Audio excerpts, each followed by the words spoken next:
Good evening. You're watching From the 80s View. I'm your host, Dr. Cedric Brown. Today's guest is Miss Sarah Hummel. How are you, Sarah? How's everything? I'm great. How are you? I'm good. I'm good. Sarah, the benefits of professional development, what say you? A better work life leads to a life well lived. Being a part of a team means what? Strength. And your journey in politics has been what? Very unexpected. These topics and more on From the 80s View. Let's get it.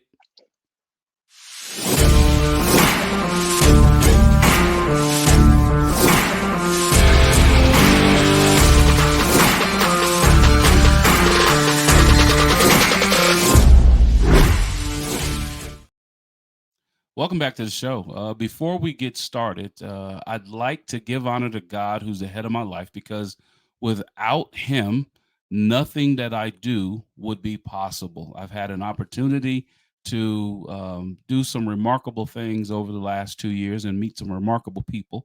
And that's all because of Him. I've even had an opportunity to start a new clothing brand, Favored, which is a faith based brand. The number 8 biblically is it means hope and new beginnings, and that's what I'm looking forward to sharing with friends, family, and people around the world.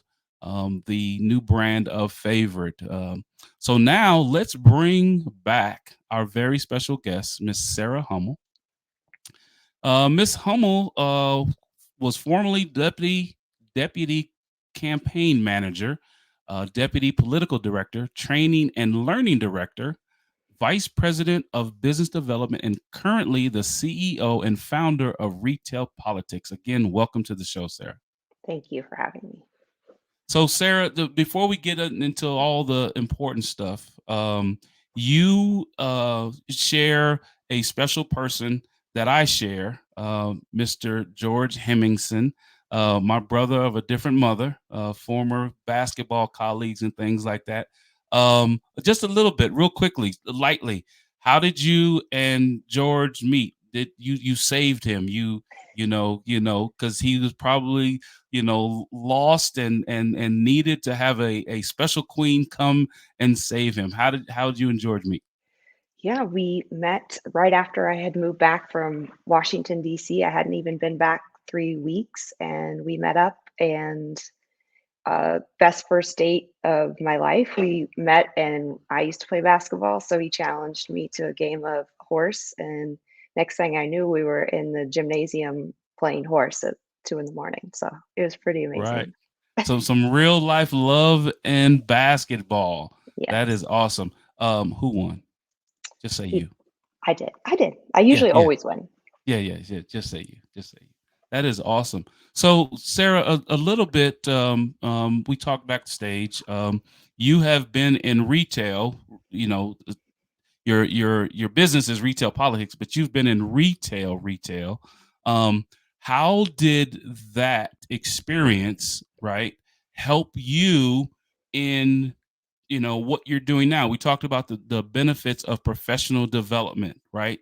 I believe you said at one point in time in retail, you were one of the youngest leaders in the business that you were in the organization that you were in. How does professional development benefit individuals that go through those processes? Yeah, it just makes you a better leader. It makes you more self-aware. Self-awareness is key driving indicator of how great of a leader you're going to be. But also, if you can project manage, you can manage some budgets and manage people and hire great people, you could pivot to any career that you want if you have those skills in your back pocket. That is correct. And we were talking. My colleagues and I were talking about strategic leadership and what that looks like.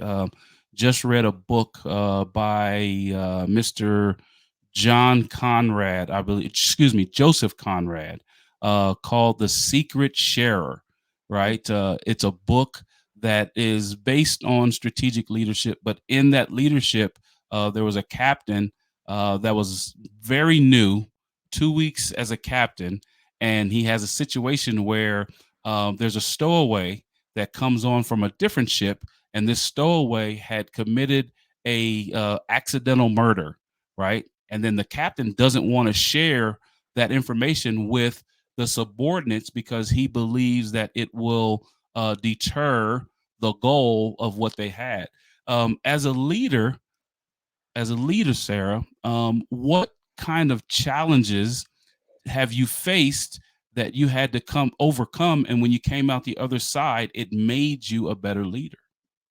Yeah, I have a super specific example. It was in my retail days, and it was Super Bowl Sunday. All of us leaders were gathered together in Columbus, Ohio at our headquarters, and I'd received a phone call from my store manager of a store outside of Chicago.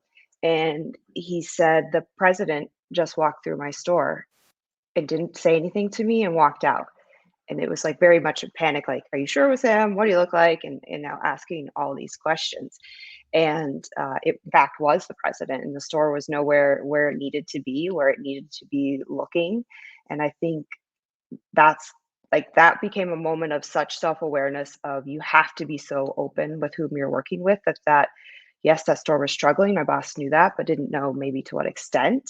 So it's like this almost this motto of you don't die with a secret. You just like have you have to be open and honest. And if you hold it in, that's more of a failure than saying, hey, my leader, my boss, my coach, it's not where it needs to be.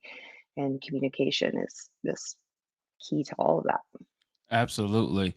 And, as being a former coach and now being an athletic administrator, you find that transparency and clear and concise communication are keys to success, right? They're the keys that help you drive the vehicle to drive the things that you're looking to do and accomplish, those common goals that you want uh, to uh, to finish, right? How important, Sarah, in what you did then and what you do now is helping others attain or achieve their goals. How important is that as a leader? That's super important. And I think it also, in your strategic thinking, that you have to lead people to their strengths. So I'm a global certified Gallup strengths coach, and it's this positive psychology based on data that you can't be what you're not, but you can certainly be a whole lot more of what you already are. So let's find your strengths. Let's coach to those strengths. Let's make you great at those things. And I think being self aware of your own strengths and how you show up individually and how you show up as a team is like crucial to this. And then it just really opens up the lines of communication because people then understand how it is you're showing up every day. And those are nuggets. And as I say all the time, um, my guests come on here and drop little nuggets and things like that for our viewers to hear and hopefully take in and use those things to help them throughout the course of their career or even the course of their day. You have been a leader of teams. You've been on teams. You said that you played basketball. You were a member of the basketball team. How important is that, one? And then two, how important is it for the team member to do his or her own part to make sure that the common goals can be met or can be achieved? Yeah, I had a coach who would always remind us we're as strong as our weakest link. And it was the responsibility of the rest of the team who were stronger to get them up to speed because their success was our success. It was mutually shared. And when they fell down, it was our job to pick them back up and help them get to where they needed to go. And I think that so much applies to the work life that you can't do anything alone. Sure. You have to be on a team. You have to play with the team. And I'm a huge fan of using the word collaboration versus cooperation because Okay. cooperating is like you allow things to happen, but if you're collaborate, you're laboring together, then you're working as a team. Like in a vacuum, you're cooperating. Absolutely. And collaboration is something that allows different voices to be heard, right? And it allows different thoughts to happen.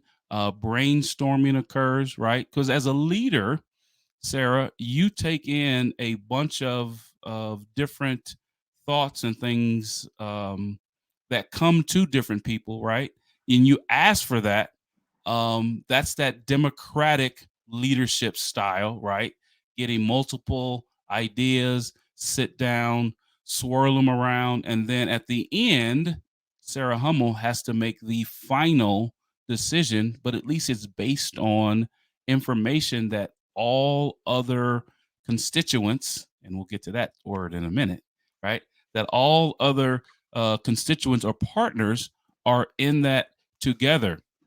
Has there ever been a situation, Sarah, where you led a team and you had to make tough decisions that might have um, separated someone from the team, a little attrition?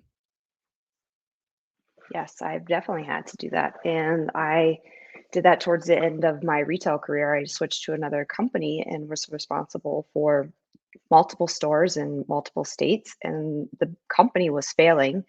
The business was not doing well. So I jumped on board when it was looking a little bleak. But when I got here in the district, I went and spent time with everyone. I understood their strengths. I understood where their stores were, and we had a lot of turnover based on the business needs. And then we hired new folks who were willing. And love to think about skill versus will. I'll hire someone with will 100% times over someone with Sure. just skill. And a couple months later, the stores were doing great business. I'd only been there like 2 months, and the president of the company called me. He's like, "What are you doing?" And you have the best business in the country. What's happening? It's like, well, it's all about getting the right people at the right place at the right time and in the right job. Right. Right. And that's true. And then I know some of the area that you're in. I was in retail there in Indianapolis. I was at Bally's Total Fitness right there on 38th and Lafayette Road, kind of close to the neighborhoods that you know over there on that side. And you were so correct that when you bring in good people that buy in to the mission, not your personal mission, but the mission of the organization, the vision of the organization, and the leaders that are leading that mission. Success is imminent, right? It comes. It. There's no choice but to be successful. So speaking of being someone that has to make sure that we get everything done around here, right? As a leader of the show, I have to go to a break. So Sarah, stay with me, right? We have something more important to talk about, constituency. We have something more to talk about. So when I come back, we'll pick up our that new topic, right? You are watching From the AD's View. I'm your host, Dr. Cedric Brown. We'll be right back after this break.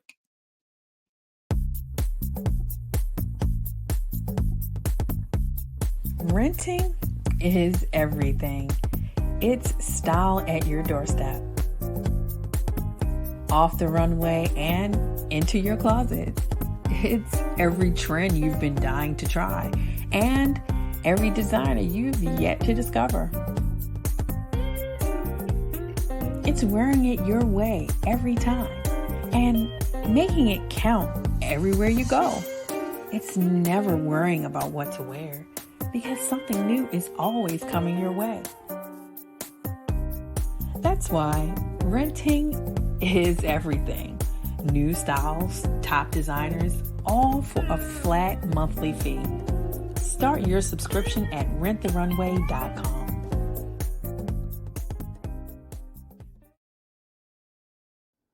Slow roasted over hickory fire and pulled by hand. This is the way pit pork has always been done. Pulled pork lovers, rejoice.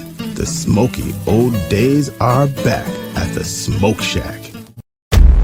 From the creative team that brought you The Browning Project and Dead by Morning comes a new thriller that will change the way you look at white-collar crime forever. Falling from the Sky.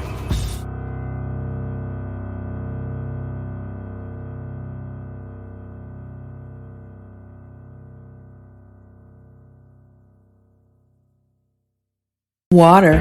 It's everywhere. We drink it, we bathe with it, we cook with it. Coffee's made with water. Toilets won't flush without it. It's used for washing clothes, dishes, utensils, pots, pans, floors, and our teeth. Plants and crops need water, animals drink it, and fish need it too. And don't forget, we can have a lot of fun in the water. Water. What will we do without it?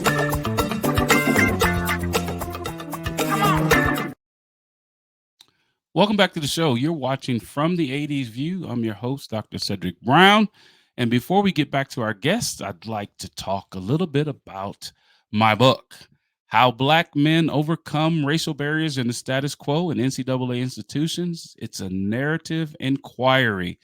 Wrote this book for one particular purpose. I wrote the book so that individuals like myself that were going or trying to aspire to become Power Five ADs, men of color that look like me, wanted to give them an opportunity to see that the purpose of looking for mentors or having mentors was beneficial because the research bared that there were three themes that I found after doing the research: benefits of a role model and what those individuals, men or women, bring to you, right? What they pour into you so that you can get the best out of yourself.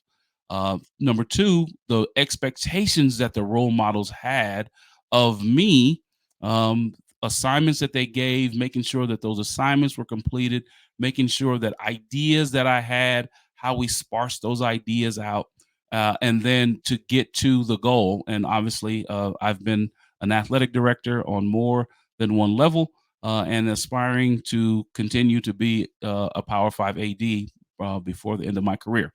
And then the perceived barriers, whether they were racial barriers or whether they were perceived or real, how can we positively overcome those barriers? Not because I'm a person of color, they're holding me back, they're not giving me an opportunity. Not that. What was it? What did my mentors, what did my role models do to be successful? And how can I mirror or mimic that behavior to have success myself? So that book can be bought on Amazon.com, right? If you'd like to learn more or see more past episodes of From the 80s View, please go to cedricmbrown.org, my website. If you'd like to learn more about the professional services that I provide, counseling, NIL, college eligibility, go to cedricmbrown.org and I will be happy to help you. Or if you'd like to be a guest on our show, you can go to cedricmbrown.org and email me, and then I will get back in contact with you. From the 80s View, the show, it shows Sunday, say that 5 times quickly. It shows Sunday at 6:40 Central, 7:40 Eastern for more open and honest topics on our show. But let's bring back Miss Sarah Hummell. Miss Sarah, there's a special thing about you and about your career, right? And when I was speaking to my brother George, and he kind of shared with me, I'm like, oh my gosh, that's a once in a lifetime thing for an individual. Um, and the more and more that I read some of your background and your bio, you have absolutely been an integral part of change, right? And that's a pun too, because I think that was the um, the tagline, right? You've been a part of change in the world, right? Can you tell us a little bit about your journey in politics and whom with whom you've been around, please? Yes, I would love to, and it's something I would have never imagined for myself. So, after being quite disillusioned with retail and making lots less money than my male counterparts and changing to different companies, thinking it would get better. I just realized it was a pay wage gap problem, not a me problem. It was a big problem. And I've always been a huge fan of politics. And the first piece of legislation that Barack Obama signed into to be was the Lilly Ledbetter Fair Pay Act, meaning women should be paid what men are being paid. And I found myself in Cincinnati, Ohio in 2011, and I quit my job and started volunteering with Barack Obama's reelection campaign in 2011. I worked on the campaign for 18 months. They hired me. I got promoted a couple times, and ultimately, I was in charge of Hamilton County, which is where Cincinnati resides. Very much a southern city, but it can be a red city. But keeping it blue was my priority because at the time, so goes Ohio, so goes the nation. And in the reelection, it was called the moment after Ohio was called for Barack Obama to win. That is amazing. And so the $64,000 question um, is our former president really as good at basketball as he says he is?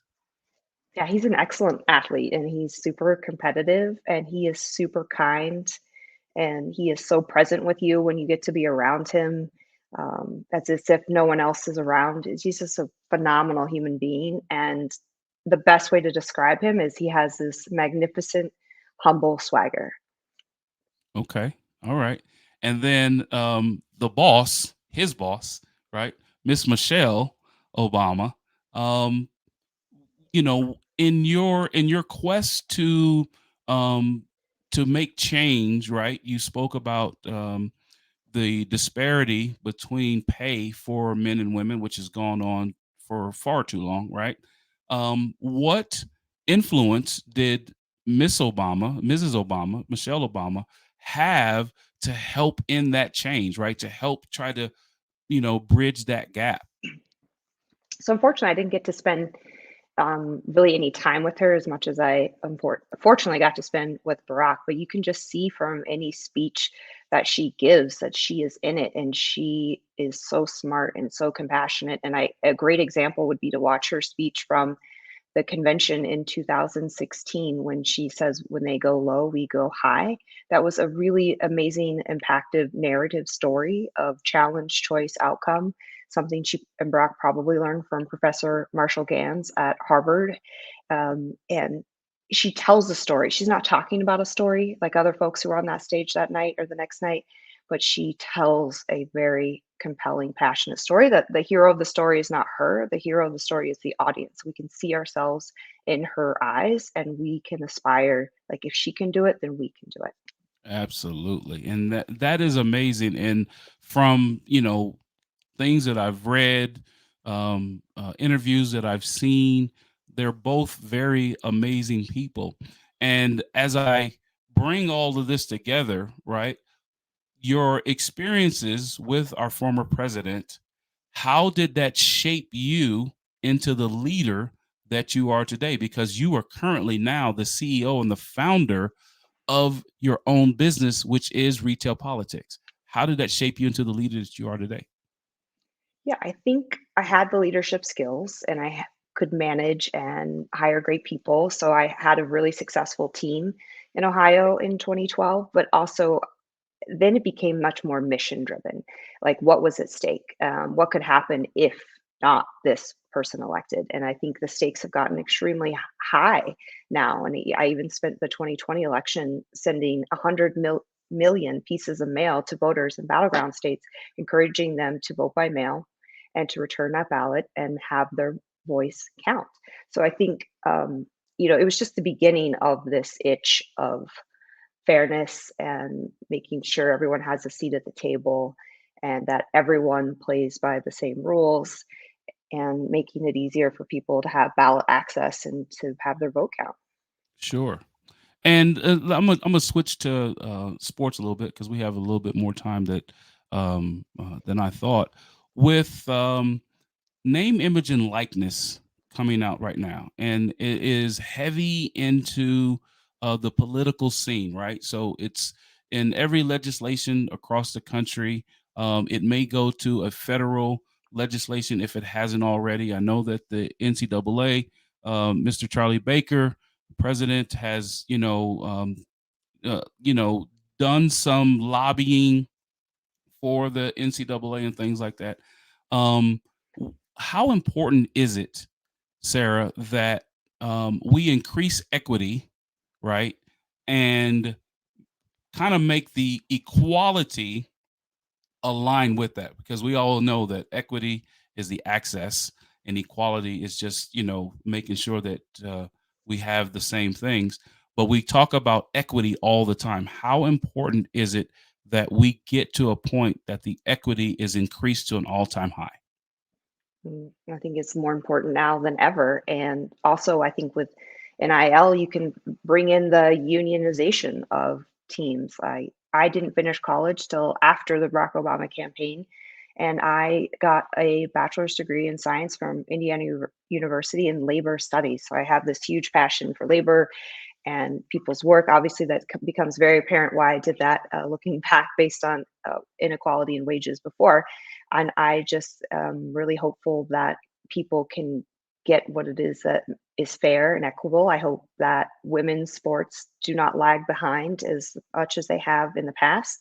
And I think we'll continue to see schools unionize, and I think this will become a norm instead of something new in the future here. And I know that some of the schools on the East Coast, there are some schools that have done some unionization and now are looking at their student athletes as employees. And I know that that's a whole nother show. I'll bring you back and we can talk about that and get into the weeds on that. I tell everybody all the time, there's that old adage, when you talk about equity, you have three individuals standing at a fence, right? You have a tall person, a medium height person, and a short person, right? Equity means that you give each of them what they need to look over that fence, right? The tall person doesn't need a box because he or she is tall. The medium person needs just enough so that he or she can look over that fence. But the shorter person needs a taller box, right? More equity, more access to look over that fence. Um, I say all the time, I'm a girl dad. I say all the time that after I saw 3 years ago now NCAA tournament where the women had a rack of barbells. They had a couple stretch bands. They had a few jump ropes, and they had a table that had some pastries and some fruit and stuff like that on it. But then when you pan over to the men's side, full weight room, full fueling station, all those things. How far off are we, Sarah? I want to be very optimistic and say not far, but I think aware. So, in any type of change, in political change, advocacy, it all starts with education. You can't change someone's mind if they don't know what their mind should be thinking about. So, I think there needs to be a lot more talk of things like that. Like that, I saw that picture on Twitter, and it's still ingrained in my brain what that pathetic women's gym looked like or their workout session. So, I think education is our first step, and I think we get more voices, more folks like you out there saying this isn't right, and getting people who, as your example, are the tallest people at the fence, like they need to have the loudest voice. And I think it's leaning on those folks to help bring along the rest of the crew. Yes, ma'am. Yes, ma'am. I believe that wholeheartedly. And I've always coached men's sports or boys sports, right? I've always been a girl dad. And so that means, so much more to me because when she gets to the point, Cheyenne is one of as a freshman in high school athletics, she's one of the better young women right now. She's a varsity player as a 15-year-old freshman. So she's going to be an individual that has more opportunities than most young women. And I tell her all the time, being a leader is not easy, right? You got to be the first one in, the last one out. The accountability level for you is higher than everybody else because you're trying to hold somebody accountable, but you are going to be the light for everyone else, right? And so if she's going to be that light, I want to make sure that the access to the batteries and to the power that she has that and is plugged in so she can shine bright, right? I tell her that all the time. So that's my dad moment. But Love the it. last thing before we close, Sarah, what does faith or spiritualness mean to you? Yeah, I grew up playing basketball in a very small little Christian school in Indiana, and you know, the power of what we all believed and how we viewed each game and, a prayer before, but it really instilled this. There's a greater plan. There is something to be looking forward to. I think the less we try to plan our futures, the more God and the universe have lay out a path for us that's easier to see and follow. And just really knowing that everything does happen for a reason. And if it's not the way you want it to go, you have to remember it is for a good reason. It may not reveal itself ever to you, but having the faith that it was the right call for you at that time. And, the path may reveal itself to you way, way, way down the line. So it just is this kind of a vision and a compass I try to keep in mind's eye. That is awesome, Sarah. Thank you for sharing that. And Sarah, if individuals would like to get in contact with you and talk with you about your organization and what you're doing with retail politics, or anything that the retail that you were doing before, and they want to get into that, how can they get in contact with you? Of course, you can always send me an email at S. Hummel. Folks call me Schummel because forever my email address was Schummel at BarackObama.com. And a lot of friends call me Shums, just stuck. But Schummel at myretailpolitics.com. You can also hop over to the website, which is myretailpolitics.com. And as a reminder, retail politics is a real word, and it's like the art and science of shaking hands, kissing babies, building authentic relationships with people on the ground level. And one closing thought here is that folks at Gallup will tell you that 70% about how someone feels about their job is how they feel about their manager. So if you are managing teams, like you are the responsibility for what it is that they think about their job every day. So I just wanted to remind folks that what a role leaders play in everyone's day-to-day life. Absolutely. And when we talk about that a lot in the organization that I'm in right now, that it is our responsibility to lead by lifting up, right? Servant leaders don't lead from up here. Servant leaders lead from the grassroots, right? That you talked about. And they lead from supporting others, and allowing others to stand on their shoulders to get better. So again, that's a different show. We'll talk about that. But hey, Sarah, I really appreciate you. And George is a brother from a different mother, and now you are a sister from a different mister.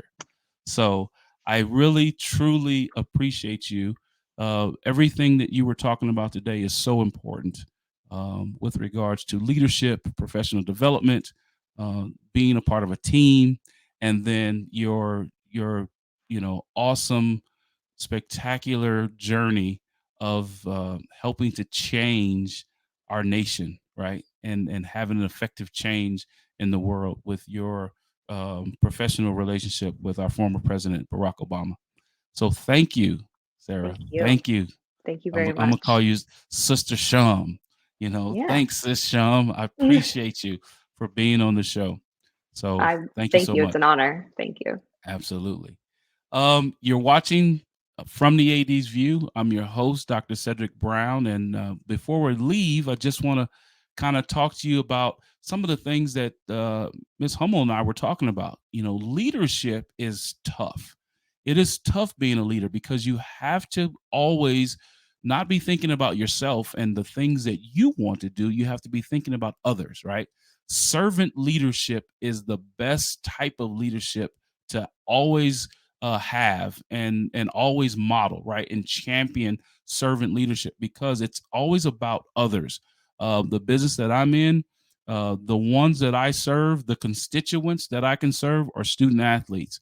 And the only thing that I'm concerned about in my leadership role is making sure that their student success is at an all-time high. And then the other thing, the 1B that I'm concerned about, is their overall experience as a student athlete. And if I, as a leader, or if you, as a leader in what you're doing, are always concerned about others and how they can grow and develop, you will always meet and attain goals, and you will always have people that will run through walls, like we say in sports, run through walls for you. So that's a little bit that I can leave with you. Again, you're watching From the 80s View. I'm your host, Dr. Cedric Brown.